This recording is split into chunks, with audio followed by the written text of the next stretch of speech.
Wicked, ele já nasce grandioso e especulativo muito por conta do seu antecessor, que ele é inspirado diretamente, que é o Wicked, o musical da Broadway, e o filme de 1939, O Mágico de Oz. Tanto para quem está construindo esse filme, quanto pelos fãs. Ambas as obras conhecidas pela forma que elas foram construídas, pela riqueza de detalhes, e uma delas por ter vindo dos palcos onde você tem a limitação de espaço e de conseguir utilizar só o que é construível, com exceção de um ou outro efeito especial de projeção, e o outro que veio do cinema, que a limitação foi realmente os efeitos especiais para o cinema, onde naquela época os efeitos visuais eram limitados por sobreposição de imagens, e ambas as duas obras com um nível de veracidade e qualidade muito grande. Oi, meu nome é Marcos Diniz, com Izé no final.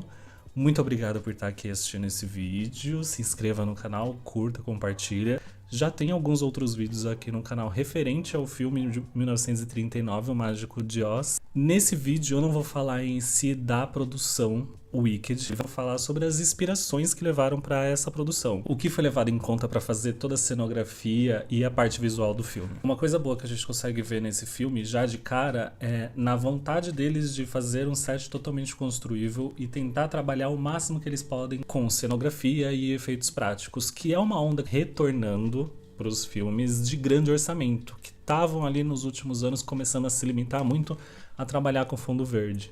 E aí, nesses últimos tempos, a gente tem alguns outros filmes que são grandes e alguns outros pequenos, que poderiam se aproveitar muito do VFX, do CGI, mas resolveram fazer totalmente o oposto, né? Construir cenografia, tentar trabalhar ali o máximo que eles podem dentro do que é construível para um filme. E o Wicked é uma dessas produções, com um orçamento estrondoso para os dois filmes, né? Eles gravaram os dois filmes ao mesmo tempo, e um dos motivos para que esse filme resolveu sair muito do CGI foi porque, ó, como eu já falei, o primeiro filme, o de 1939, ele foi inteiramente construído. Claro que por limitações da época, mas ele não se limitou só em construir o que era necessário para fazer o filme. Eles construíram muito mais do que era necessário, tanto que existem horas e horas de mais desse filme disponível em mídias ou em outros lugares, que tem muitas cenas que foram gravadas que não foram utilizadas.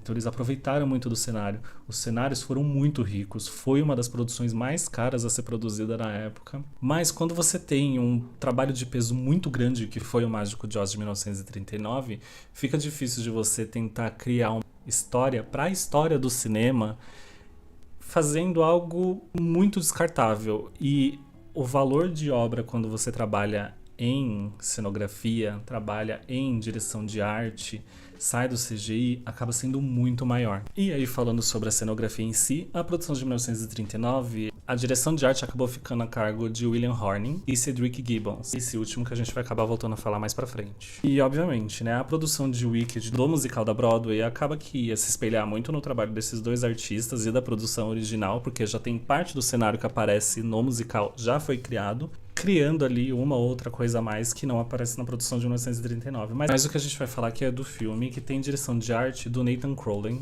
que esse, como design de produção, ou diretor de arte, né, ali dada com as suas ressalvas como direção de arte, vai editar o que vai ser construído e quais vão ser as referências usadas para o filme. Mas, muito mais importante, um trabalho conjunto junto com a Alice Brooks, que é a diretora de fotografia. Por quê? Bem, a diretora de fotografia, ela vai dar o tom do filme. Então, o diretor, ele tem a visão, junto com o roteirista, do que vai ser feito. A diretora de fotografia, ela vai dar o visual. Então, o tom do filme, de como que ele vai ser visto dentro do que o roteiro está escrito. Como, por exemplo, a própria Alice Brooks, ela é responsável pelo filme Wonka. Ela fez outras produções, sim, mas se você comparar os dois, você vai entender que o visual deles, a paleta de cores, como tá a saturação, como que você entende visual mesmo do filme está sendo utilizado. A partir desse visual que ela está criando, como que isso vai ser filmado, o Nathan, ele começa a criar toda a produção dele física, pensando o que encaixa nessas cores, o que encaixa no lúdico que ela quer, o que deixa de ser lúdico, o que fica estranho. Então ele começa a pegar referências dentro do que existe no mundo real e no próprio universo do Mágico de Oz para construir encaixado na visão dela de filme, dentro da estética. E assim, pra eles, o bom é que eles já têm duas obras onde eles podem se basear pra poder fazer. Tem o próprio musical, onde tem alguns cenários que não tem no filme original, mas você consegue ter uma boa construção daquilo, pelo menos pela parte interna. E o próprio musical de 1939, onde tem muitos cenários externos. Então, os dois, como a gente já se conversam bastante, a gente já consegue transpor pra esse filme o que a gente quer. Mas a gente podia tentar fazer um filme muito mais sóbrio, como por exemplo foi feito no filme Oz Grande e Poderoso, onde ele é um filme lúdico, mas ele não é tão colorido quanto ele pode ser. Aqui no Reino de Oz, de Wicked, aparenta que vai ter muito mais de uma paleta do que a outra, né? Eles vão se basear muito mais no que foi criado no universo do Mágico de Oz e de Wicked. A estética do Mágico de Oz, ele tem uma estética arquitetônica muito mais lúdica e orgânica, mas dá para levar em conta que muitas inspirações foram usadas para poder fazer essa produção, como por exemplo as vilas dos Munchkins, eles lembram muito alguma coisa de vila europeia medieval. E naquele medieval lúdico da Europa, né? O medieval lúdico da Europa criado por Hollywood. E o que a gente tem aqui é uma Europa estereotipada. Muita madeira, pedra, palha, tudo bem delineadinho, as coisas são fofas, né? Tudo muito organizado. E em outros cenários, o próprio filme ele vai para outras áreas muito diferentes, como por exemplo pensando em algo moderno e futurista. E as inspirações dos próprios artistas que fizeram Mágico de Oz para fazer, por exemplo, a cidade de Esmeralda é muito baseada dentro da arquitetura moderna e da Art Deco. O movimento da arquitetura moderna estava meio que ali no seu auge, mesmo que ainda já flertando com a decadência.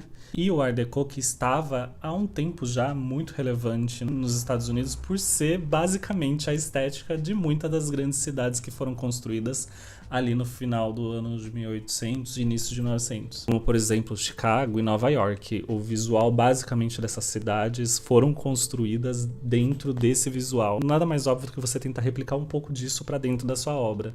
O próprio Nathan Crowley, em uma das entrevistas que ele deu para o Architecture Digest, ele mostra suas referências como sendo alguns desses movimentos que eu já falei aqui e alguns arquitetos em específico, que ajudaram ele principalmente a criar outros cenários que não estavam em nenhuma das outras duas obras que ele está sendo baseado. Como o exterior da universidade e o interior dela sendo baseado muito em Frank Lloyd Wright e Carlo Scarpa, com um tipo de arquitetura muito focado ali no moderno, mas nos meandros do moderno, diferente da arquitetura moderna. Está muito mais conectado à natureza e focado na naturalidade dos objetos, não necessariamente na formatação de uma arquitetura moderna, mas sim tentando estar mais cru e próximo do natural possível. E Frank Lloyd Wright foi basicamente isso que ele tentou fazer durante toda a vida dele.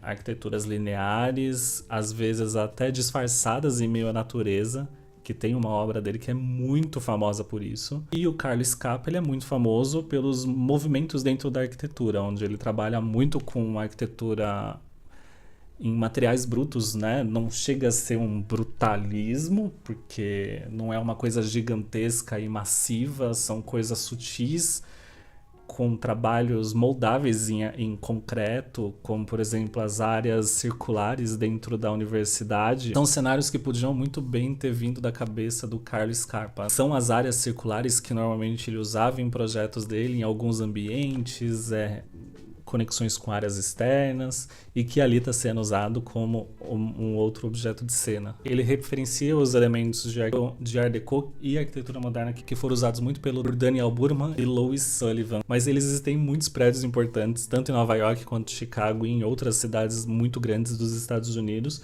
mas eles são muito mais conhecidos pela construção na Feira Colombiana de 1893. Essas feiras colombianas, elas acontecem até hoje, elas têm o nome de feiras mundiais. Uma já foi cotada até para ser aqui em São Paulo, que ela ia ser construída aqui em Pirituba. E hoje ela é uma coisa muito menor, né, do que acontecia antigamente, mas ali nos anos 1893, por exemplo, eram as feiras onde eram construídas cidades inteiras, quase, e onde era o foco ali em tecnologia. Nessa feira de 1893, por exemplo, é onde foi inventado o telefone? Não me recordo, mas eu acho que sim. Onde foi inventado a roda gigante, onde tiveram outras invenções importantes que foram utilizadas dentro da própria obra. Parte da feira colombiana ainda está em pé hoje em dia, né? Alguns dos obeliscos que foram construídos para essa feira em Chicago, então você consegue visitar ali o lugar onde ela estava. E a feira, por exemplo, do ano anterior, que foi de 1893, eu não lembro qual que foi o nome, mas eu acho que é de 1889, é a feira que foi construída a Torre Eiffel e a Estátua da Liberdade, que aí a Torre Eiffel ficou no lugar onde ela está até hoje, e a Estátua da Liberdade foi para os Estados Unidos como presente. E foi nessa feira de 1893 onde meio que se consolidou o visual, o que é o visual americano, né? A estética das construções americanas.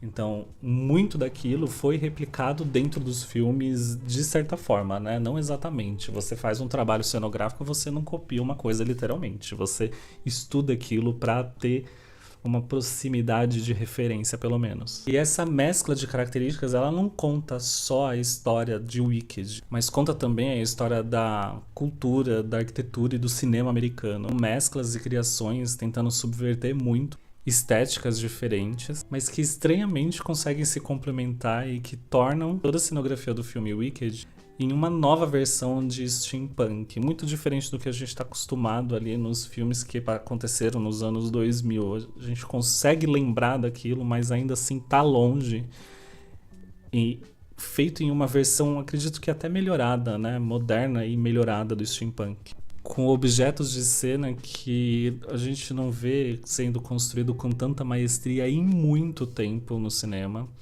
como a própria floresta ou o interior da universidade, do palácio da cidade de Esmeralda, a cidade dos Munchkins, e que façam tanto sentido. Pois assim, coisas que a gente tem só para ser preenchimento de tela, a gente tem muito filme que já faz isso, mas que aqui é um dos pontos mais importantes e que conseguem ser muito mais do que só um pano de fundo para a história, mas que conseguem se tornar, na verdade, um terceiro personagem junto com as duas bruxas mais famosas da Broadway. Muito obrigado por terem visto o vídeo até aqui. Curtam, comentem bastante aqui embaixo se vocês gostaram desse vídeo falando um pouco mais sobre arquitetura e cenografia. E também tem muitos outros vídeos que dá para tirar do que eu falei aqui, e se você gostou de algum dos temas dentro do vídeo que eu falei por cima, comentem que eu posso fazer um outro vídeo sobre. Tem alguns deles que já estão separados ali para eu fazer alguma coisa mais para frente, mas eu posso dar uma prioridade, não tem problema. Muito obrigado, a gente se vê no próximo vídeo. Até mais, tchau, tchau!